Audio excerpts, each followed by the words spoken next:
been a long reconstruction process, very well planned out, but showing those off to the public here as they get ready to start off the seasons for both baseball and softball. Independent facilities for both baseball and softball, and we'll talk more to the superintendent of schools here coming up in just a couple of minutes. But I got to swing this around, talk a little weather here for a moment. Of course, we'll get into your weather, but look at that sunset back there.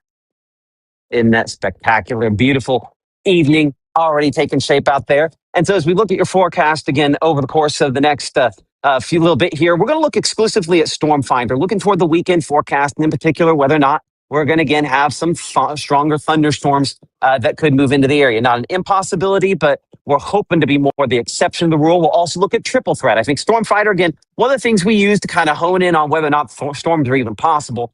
And then the triple threat on what different possibilities there are, whether we're talking wind, tornadoes, or hail, or hopefully none of the above. But we'll look at that coming up here in a couple of minutes. And Gabe's going to join us again also with some electric info. Mr. Maynor, always with the pun. You know, all right? He's going to be talking to us about lightning and have some good info as far as that is concerned as well. So you can see behind me here, we're in the baseball stadium here at Amory, and we'll talk more again about that in a couple minutes. But the thing we know we're not going to see, no baseball size hail, anything like that out of this storm system. It's going to be a hail producer back for locations in Texas, back in Louisiana. But hopefully by the time it gets here, weakening substantially more. I think some wind gusts are going to be a factor, in particular late Saturday night, early part of Sunday as the first kind of main wave comes through the area, and then some gusty winds behind that. All those little hanging branches left over from the ice storm, we're going to have some problems with those. This is not, again, a high-end severe weather threat, but it's our first one since the ice storm, so things are going to fall. Flooding a possibility and maybe some isolated locations. But as you can see, the primary threat for active and severe weather is mainly going to be back toward the south and west. This is at risk for Saturday. And while this says Saturday for the locations in Greenville, closer to Jackson, this is really pre-dawn Sunday morning, maybe as early as 1 to 2 o'clock in the morning or as late as 6 a.m. And I do expect that some of this will be extended deeper into our area as confidence increases. But I think mostly central South Mississippi remain the bullseye zone for this storm system. Over the first 12 for tonight, as we alluded to a minute ago, it is a beautiful evening. It is a little bit cool as temperatures coming in the 50s at this point in time and dropping our way back into the 40s and 30s by later on tonight. Not quite as cold as we were for this morning as we look toward tonight. So here's a look again at those temperatures around the region. In the neighborhood of the lower 50s in Iuka at about 51 degrees, 54 right now in Corinth. It's 55 here in the Amory area, 52 Oxford. And in the low 60s still, Belzona at 64 and 62 there in Kosciuszko. Mama Justice Doppler radar, again, no precipitation out there. We are dry. We are clear at this point in time and likely stay that way again well into tonight. So we're going to go much, much wider on our shot here. Look across the United States. You'll notice the eastern part of the United States, again, dominated by that high pressure center, the drier air that has kind of swooped into the area. But as we look back toward the West Coast, this is the main bogey, our main storm system we're looking at here. Those two L's that you see back out there toward Los Angeles and the one also toward the Baja of California. What those are going to do is that's going to take, as part of the jet stream, that one in particular close to San Francisco is going to kind of work its way eastward and come pretty close to right over top of us. And I think that combination is going to bring us again where we're going to have some thunderstorms, but we're hopeful that the timing just is not going to work out well as far as strong storms are concerned. Again, not an impossibility, but at least that is our hope based on what we're looking at now. So we bring it much, much closer right back on in here for our future cast tonight. Again, only a few high, thin clouds out there, no precipitation. North winds remain relatively light. Notice how they start shifting a little bit more easterly. And again, that's one of the things that as that eventually goes east and then eventually more toward the southeast, that's when we're going to eventually start to see more in the way of lower level moisture starts arriving. But not much for tonight as it's only really high and thin clouds. So over the course of the next 24, we're 38 at 6 a.m. tomorrow morning, 63 as we head toward noontime and 66 in the afternoon. Our 30-year average, our normal for this time of year, should be in the upper 50s. So again, running above that for tomorrow as we are dry on your Friday. And many of us still fairly dry on Saturday. The question really comes around just how sensitive your Valentine's Day plans are to rainfall. Extra sensitive people, we could have some showers out there of issues. But I think thankfully we're not talking about severe weather on Saturday. It's probably more early Sunday morning before that chance shows up. And certainly Sunday is the more likely day for us to have a lot of rainfall chances. We're looking at Storm Finder, the triple threat. And we're going to talk to the superintendent of schools here at the Amory School District about this beautiful facility and what it took to make it happen as Mississippi Live Weather continues here from the Room to Room Weather Center right after this. Save today at Room to Room's President's Day sale. 55% off furniture and mattresses, 20% off accessories, and 24-month special financing. The time to act is now. Room to Room Tupelo, where we know there's no place like your home. As a bankruptcy firm, Mitchell, Cunningham & Bowling realizes many people are worried about their finances. We're here to guide you through the next steps to restart your life with easy video appointments. New clients don't have to leave home to get information about becoming debt-free. Also, convenient in-office appointments are available at the low cost of $340 upfront for a Chapter 13. You can be on your way to being debt-free. Contact Mitchell, Cunningham & Bowling today or visit our website at mcdebtfree.com. We are here to help you. The bravest thing that my dad has done has been going back to school. It wasn't when he first enlisted, it was when he found his first support group. The bravest thing she did is when she asked for help. This portion of Mississippi Live Weather is presented by Little's Jewelers. Right now, from the Room to Room Weather Center, here's Mississippi's Chief Meteorologist, Matt Lobhon.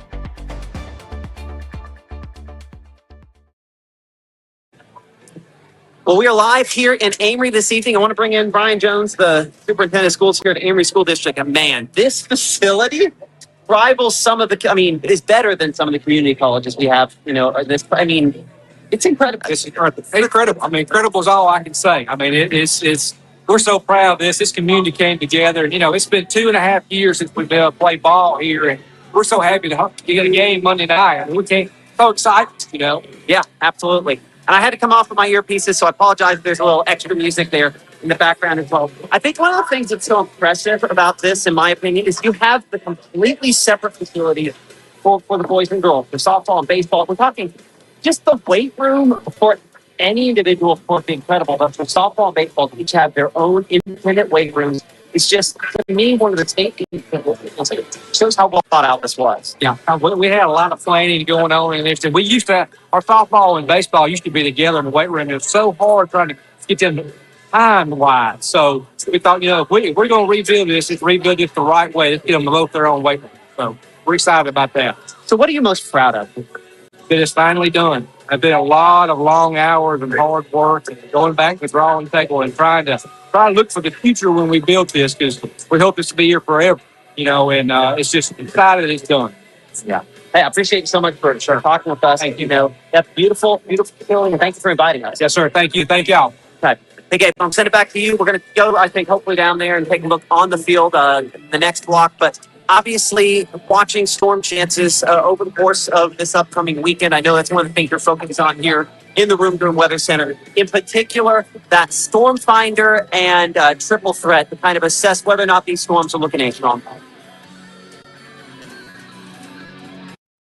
Well, Matt, that facility is absolutely phenomenal, and excited that we got to get out there and see it for ourselves. And I know that you're going to be there just oohing and awing all night long. It looks fantastic here from the Room to Room Weather Center. I want to take a look at that sunset that you were looking at just a moment ago, because well, hang on, I might have to go back a couple of graphics for it, because it was absolutely stellar there in Amory. Yeah, there's a look at the fiery sky, 55 degrees, beautiful sights out there. So if you're in Amory viewing the baseball stadium or the softball stadium, turn around and you'll be seeing a great sunset as well. 55 degrees though, so still those mild temperatures, and we carry it a little bit more towards the northwest, and here in Tupelo, we're 54 degrees as well. So slightly milder than where we sat this time yesterday. And that's just a sign of some of those warmer temperatures heading into the weekend. Big thank you to the folks of Mitchell, Cunningham & Bowling for providing us a look there in Tupelo. Very grateful to partner with them, and very grateful to partner with the North Mississippi Storm Chasers that are actually giving us a look in that camera. Starkville, 55 degrees. Going to be a busy day at the Dude tomorrow as baseball stadium, I almost said, tips off again. The first pitch of baseball season is thrown on your Friday evening there in Starkville. And Oxford, same way. They're going to be having those baseball games.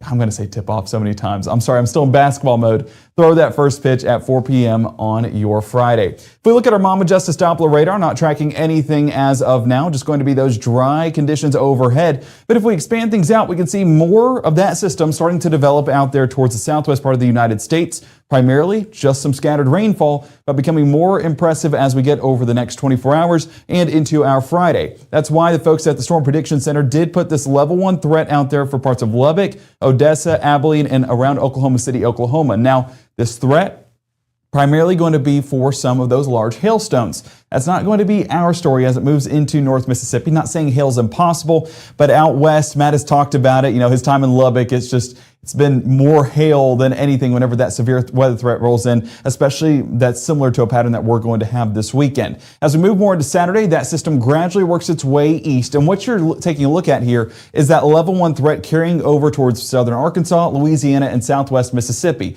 A big reason of where this is depicted is where that warm sector sets up. And as you can see, that line right there from Oklahoma City into Jackson, Mississippi, that line is going to be one to pay attention to as we get into our Saturday night and potentially our Sunday morning, because it could extend a little bit more towards the north and potentially a little bit more towards the east as we get more into our Sunday morning. But for tonight, calm conditions, so beautiful forecast for looking at any of the new stadiums there in Amory, or just getting some of those Thursday evening plans done. 49 degrees by 8, 46 by 10, and 43 by midnight. Not bad temperature-wise either, so we're shaping up to have a good Thursday evening and heading into our Friday strong. It is officially just moments away from Friday. I know we're saying yay about that. And we're also saying yay about this forecast. Let's keep it going into those overnight hours. And as you can see, dry conditions continue to build into North Mississippi. And that big reason why is because of that high pressure center that remains overhead here in the northern part of the Magnolia State. Now, as we get more into that forecast,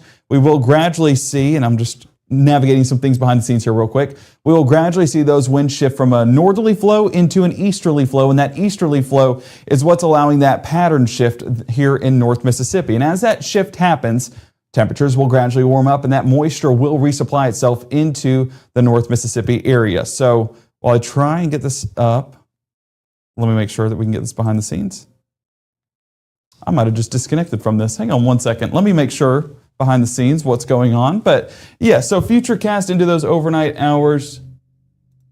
There we go. Yeah, things were happening, but things are not happening anymore. We are good.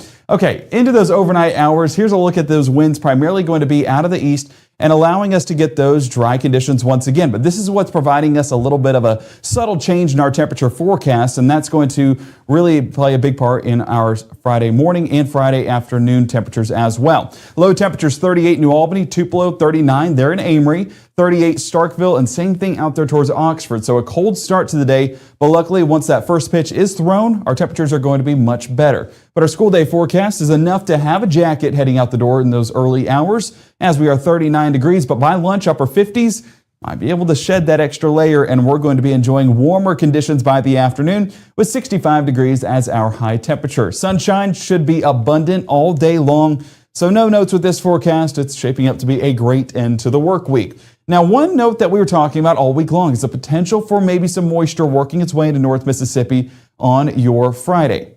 Well, that whole system has trended a little bit slower, and that's why we're getting those chances primarily more towards our Saturday and really, all things considered, our Sunday. So our Friday remaining mostly dry. A lot of this cloud cover going to be those thin cirrus clouds, and that's not going to do anything to our forecast whatsoever. It's allowing that sunshine to get through and not going to have any rainfall attached to it either. So we don't have any notes with this forecast. It's going to be good to go from start to finish. And if anything, it just gets better as the day goes on because that warmer air builds in as a result. So as we keep that moving into those evening hours, we do expect that the baseball games will be good to go, and so will our Mississippi Live game of the week. We'll see that forecast here in just a moment. But let's first look at those temperatures as we are in the mid-60s Corinth, Boonville, New Albany, and even around Tupelo, upper 60s Eupora, Starkville, and Columbus, 70 showing up in Kosciuszko, Greenwood, and Belzona. So folks, spring just, I guess, can't get enough of North Mississippi, and we're not complaining at all. If anything, like I said, we deserve this warm weather after the last couple of weeks we've experienced.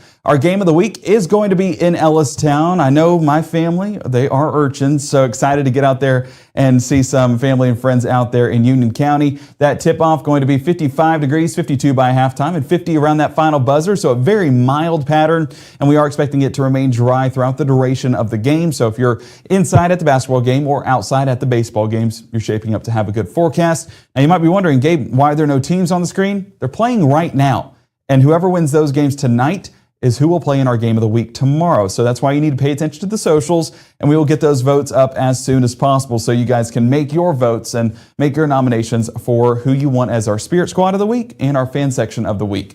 Friday night stays on the drier side like we just mentioned a moment ago, but that moisture does gradually build back into the forecast. If you look at these winds, we're starting to get more of a southeast flow, and that's what's building back the moisture here to North Mississippi. So once we get more to the Saturday early morning hours, 3, 4, 5 a.m., you can see these scattered showers already starting to build in, but you're on the lower end of our rainfall legend up there, meaning a lot of this light to moderate in impacts. And as we get through the day, that will gradually increase in those impacts, but that's just how they'll start out and really remain scattered even into those early morning hours. So if you have any Saturday plans, you may want to have that umbrella just in case. There will be windows of dry opportunity, but that doesn't mean we're out of the realm of rain forever. It will be in the forecast at one point or another. Low temperatures for the start of our Saturday. Again, much more mild than where we were today and much more mild than where we'll be for our Friday, with 45 in Tupelo, Amory, 46 Columbus, 42 Hamilton and Vernon, Alabama, 53 Greenwood, 52 Cleveland, and 54 around parts of Belzona. As we work our way through our Saturday, though, this moisture will stick around, but no strong storms are expected. Now, I mean, honestly, I'll be shocked if I hear a rumble of thunder out of this initial batch of moisture. But as we get more towards the afternoon and some of that instability builds into North Mississippi, and honestly, if we have less showers than what it's depicting on Futurecast right now, I do think some of that instability will increase, and that could potentially result in some of those stronger storms on the back end of the day. But stronger storms is a term that we're going to use a little bit loose here because we're not talking necessarily severe weather, but some of those storms can still be impactful, as Matt was talking about, with those gusty winds and the branches that are already broken or knocked off. You know, it doesn't take but 30, 40 mile an hour winds to knock those branches down, and that can do damage to homes or any roofs that we have that are underneath those trees and branches as a result. So Saturday, as you can see, 6 p.m., still a large part of that moisture well up there towards the north into Tennessee, but we are getting some of that scattered development towards the south. This is again going to destabilize that environment and keep that moisture around as we get into our Saturday night and carrying over into our Sunday morning as that line crosses the Mississippi River and moves into North Mississippi overnight. Now, we'll take a look at this in more detail here on Storm Finder and our triple threat in just a moment, but just going ahead and letting you know that's the time frame we expect, and that's been pretty consistent the past 24 hours. High temperatures: 68 New Albany, 71 Houston, 71 Water Valley, 74 Greenwood, Grenada, and Kosciuszko, and 72 Louisville, Starkville, and Macon. So if these were our temperatures and it was a sunny forecast, that's as perfect as you can get. Unfortunately, it's going to be this warm air on top of some scattered showers that we have to deal with, so we want to make sure to prepare accordingly. As we look at Storm Finder, again, a Mississippi Live exclusive, we're going to track out our weekend. And as we get more into our Saturday morning, we're tracking some of that moisture in the forecast. A lot of that not going to have any lift to it, meaning storms aren't exactly expected during that first round on our Saturday. As we get more towards the afternoon, not impossible to hear maybe a rumble of thunder, but I'm still not sold on those storm chances. As we get more into 6 p.m., you get some of these brighter returns right there. It basically means a few lightning strikes are possible, and that's where you get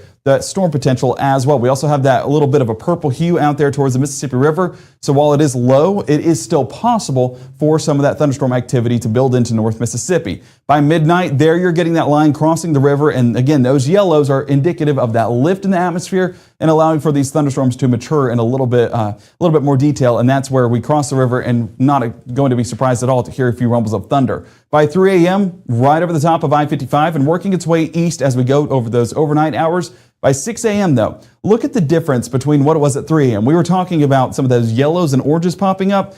As we get more into 6 a.m., really going to be those whites showing up. And what that means, I know it's a different legend that we're looking at. What that means, though, is a lift is not going to be as prominent as the night goes on. So I think the time of day is a benefit to us because it's not going to have as much of that unstable air as what an afternoon forecast would look like. So that's one of the positives that we have with this forecast. And really that main line will eat up any of that energy here in North Mississippi. So anything that builds on the backside, I don't think severe, but I do think that potential for a few more rumbles are possible. But again, I'm not overly sold on those higher impact events. That would probably be that main line that we're watching. And triple threat highlights exactly that. As we get more into our Friday forecast, you can see how it remains pretty calm here in North Mississippi throughout our Friday.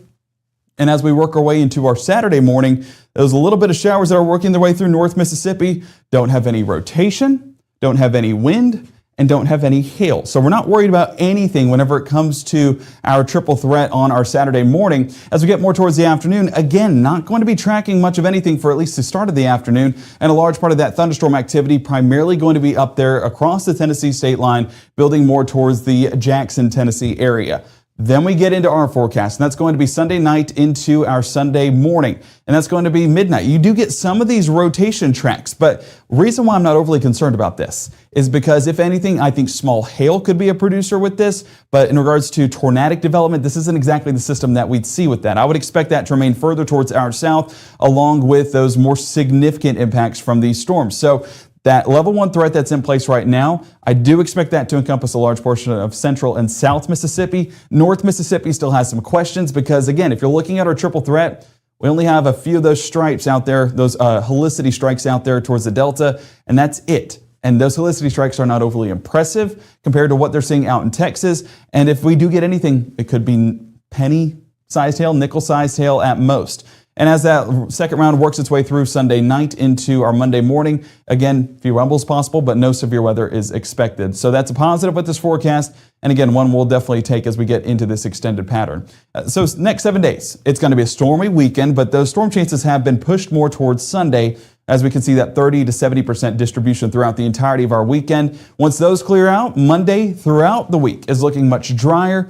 A lot of warm air also building in. So honestly, next week shaping up to be a good one. And we had a taste of spring this week. Next week is going to be the full course meal of spring. And we're still in winter. It's just going to feel that good with lows in the mid 50s and highs all the way into the mid 70s. But tonight, jackets are still needed. Our chief meteorologist, Matt Laupon, he is out in Amory for the debut of the Amory softball and baseball stadium. He joins us live after the break with more on what's going on out there and a little bit more of a look at that forecast. What I thought was a complete life was nowhere near complete, but it is now. Learn about adopting a teen at adoptuskids.org.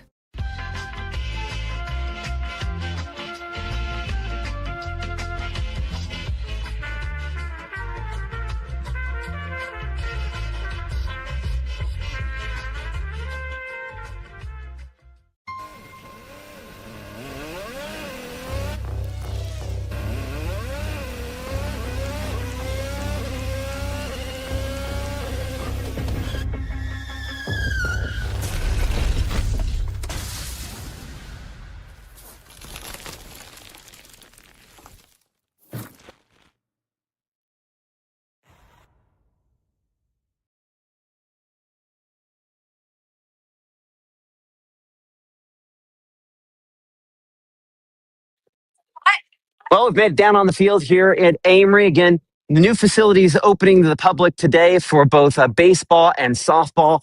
There are not a lot of stadiums here in this state that could compare with the facilities that they have here. It's very well thought out. Talking to the architects, one of the things that you will not notice in this picture, because it just my camera's not going to do it justice, is kind of looking towards some of these lights, like you see. Well, assuming you think for a guy that points to living, you point right to it.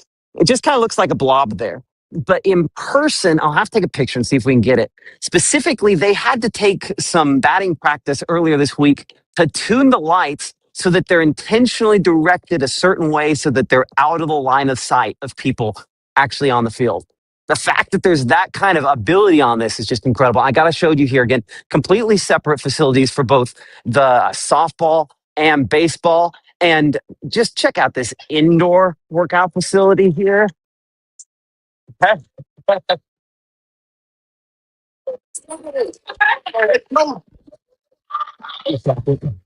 Hold on a second here. No, you're not gonna run off on me yet. AirPods go there. iPhone there. So, what do y'all think of this? I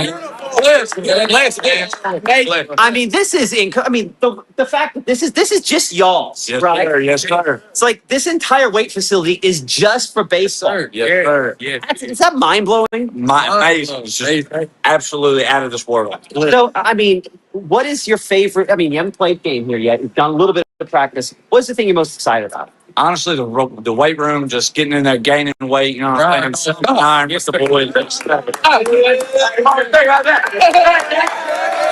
Get ready to go. So again, excited for the way this facility here is, come into play again. A big investment from the community that's going to be here, hopefully for a long time. They have training rooms. I mean, everything you could imagine.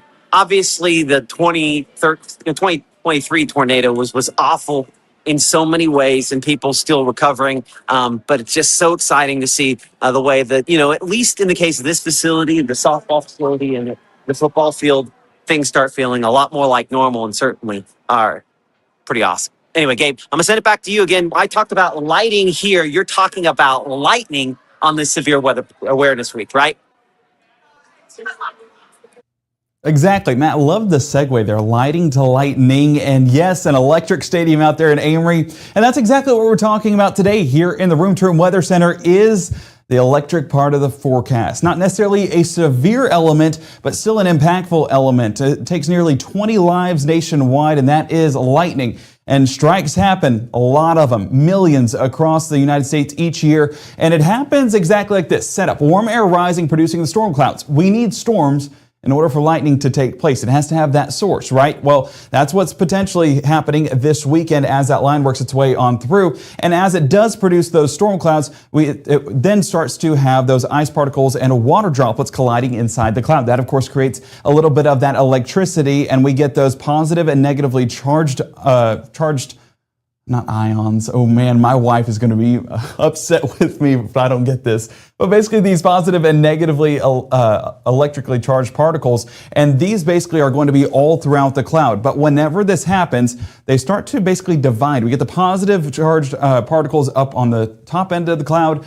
and the negatively charged particles back at the cloud base. And so where that is, we have positive charges there at the surface and negative charges there at the base. Well, it makes sense why we get cloud-to-ground lightning. You get that negative to positive interaction, and even the cloud-to-cloud lightning, that's that positive and negative interaction as well happening within the cloud. So all of which are possible this weekend, but all of that can be impactful, and I've seen many times where we're talking about lightning striking a tree, causing a fire. And with how dry things have been, I wouldn't be shocked at all if that happens, if some of these lightning strikes get all the way to the surface. Curious. I wanted to see if that was her reaching out. I'm sure I'll hear about it after the show because she will be letting me know what the actual factual information is. But those negative charges meet those positive charges there at the surface, and that's where we get that cloud to ground strike. But here you're getting a look. That ground is a positively charged area, but we also get positive charges that reach the top of the clouds, like we were talking about just a moment ago. If there's anything negatively charged there at the surface, then we do get what is called a positive strike, and that reaches from the top of the cloud all the way to the surface, but an extreme amount of energy is attached to a strike of that format. And so whenever we deal with that, it has an extreme amount of energy, and so that's where it can become even more dangerous, and it can happen miles away from the base of the storm. And so that's where electrons, okay, my mom-in-law let me know, electrons, not particles. It's been a while since I've been in science. I apologize. And I married a science teacher whose mom was a science teacher, whose granny is a science teacher. So I'm filled with science. What can I say? So I knew I could ask the source and they would provide. All right, so these positive charges reaching their way all the way to the surface, this is where, it could be life-threatening because those charges reaching the surface from way high up in the cloud takes a lot of energy, and if all that energy goes into someone's body, it's just not exactly what you'd want to happen. But there are preventative ways that we can go about our life that keeps us out of the way of some of these electric areas, and that is starting with your water safety. Staying out of water, away from wet objects, will keep that electric current from spreading within that body of water because water helps that electricity spread. That's why we say don't go in the ocean when there's a thunderstorm, because even if a strike happens miles away, you can still feel the effects of it there at the shore. So encourage it there. We encourage it here at the lakes, at pools, anything of that matter as we get into some of this more severe weather season. As we take a look more at some of those higher areas that talking about maybe field goal post or, hey, some of the foul ball areas where it has the fences across the stadium. That's where it could have some of those elevated areas where lightning, if it were to try and strike the surface, it looks for those positive areas that are higher elevation because it's a less of a path that it has to travel. And that's why we encourage you to stay away from those higher elevated areas, including trees, field goal posts, some of those lights there. I know that's at the stadium as well. So some of those applicable ways to stay safe. And we definitely want you guys to do exactly that. And as we talk about lightning safety, there's a phrase that we commonly use: when thunder roars, go indoors, and indoors is where you can stay away from those lightning strikes and not be struck by any and potentially put your life or have that life-threatening situation. Lightning can strike miles away from the parent storm, like we were talking about with these positive leaders, all the way down there towards the negatively charged particles at the surface. It can happen miles away. So just because it looks like a thunderstorm there in the distance doesn't mean you're not out of the woods. Could definitely reach further away. And with lightning safety, it is very hot. We talked about a lot of energy. Well, it's actually hotter than the sun at nearly 50,000 degrees Fahrenheit. And that's why we say, when thunder roars, go indoors. Simply put, that's going to make you definitely put at ease whenever lightning is possible. Lightning is possible this weekend, so when you hear that thunder, you know what to do.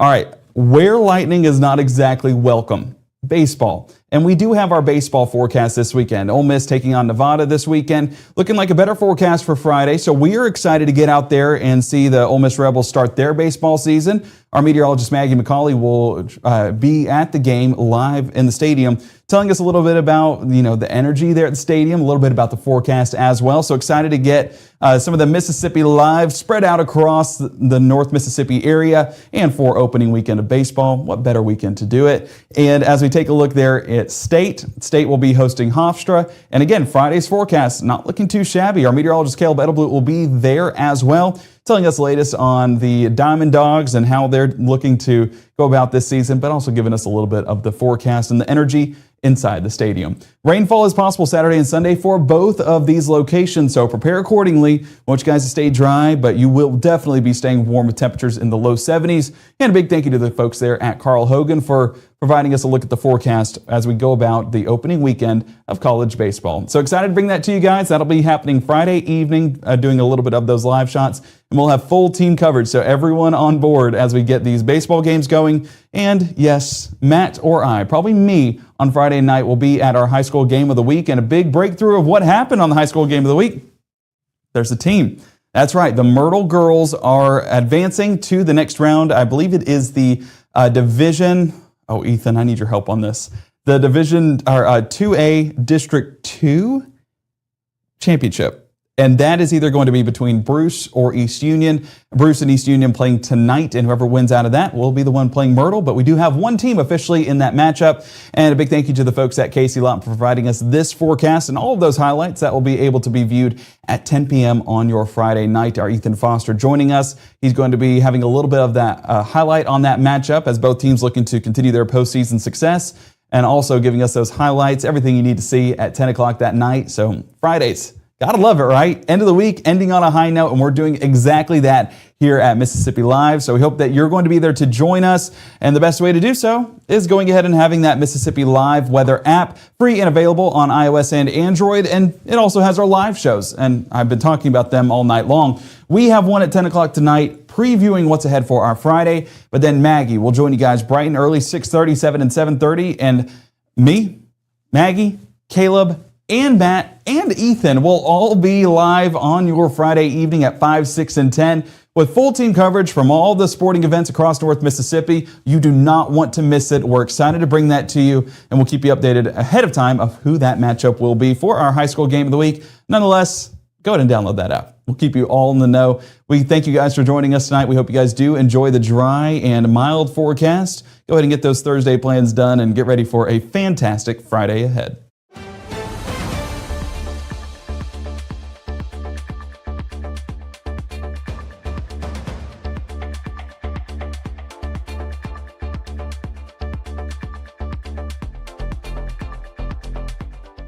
March 24th, 2023 was a normal Friday. You know, we knew the weather was not good, but we needed to take shelter, and we didn't have shelter. My husband and almost 2-year-old daughter, Ethan and Riley, they did lose their lives in the storm. We're still recovering from it. We'll always be recovering from it. Matt Lawpon cares about the community. He's not just there to collect a paycheck. I feel like Matt Lawpon has proven himself trustworthy.